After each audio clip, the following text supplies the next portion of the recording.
केश कला निश ताकू नहीं बेस दृढ़ लगुवा बेस रुथलेस लगुवा अशोक दास जो विधानसभा जुक्ति करने आरंभ करते जितेबले प्रतिपक्षर कथा कहते से लगुला जे ओडिशार जनजीवन को एवं ओडिशार जे अशोक दास ओडिशार एमती गोटे राजनेता जी क्षमता को ठोकर मारिक विचारधारा राजनीति कर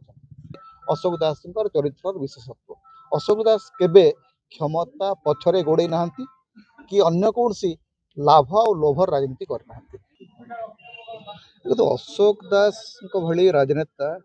ओडिशा रे प्रायतः विरल। प्रथम कथा हूँ सांगठनिक दृढ़ता सहित गोटे विचारगत राजनीति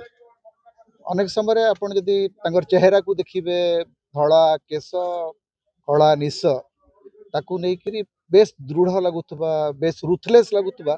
अशोक दास जो विधानसभा जुक्ति करने आरंभ करते जितेबले प्रतिपक्षर कथा कहते से लगुला जे ओडिशार जनजीवन को एवं ओडिशार विचार को जड़े जब भल भाव न बुझे एमती कहीपर ना। 6 थर विधायक होती थरे भी मंत्री पद नहीं ना कौन सी सरकारी पद पदवी रही ना कौन सी फड़क निजर ना रखी ना सेटा अशोक दास जे अशोक दास ओडिशार एमती गोटे राजनेता जी क्षमता को ठोकर मारिक विचारधारा राजनीति कर जेते थर विधायक होती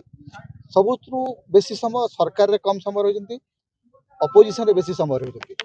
अपोजिशन जिते थर रही निजर पक्ष को गोटे गणतांत्रिक उपाय रखिंट सेटा ही हूँ अशोक दास चरित्र विशेषत्व अशोक दास केबे क्षमता पछरे गोड़े ना कि अन्य कौन सी लाभ और लोभर राजनीति करना से ओडिशा विधानसभा बाहर विशेषकर जाजपुर रे गोटे स्वतंत्र भूमिका सब रही आसी।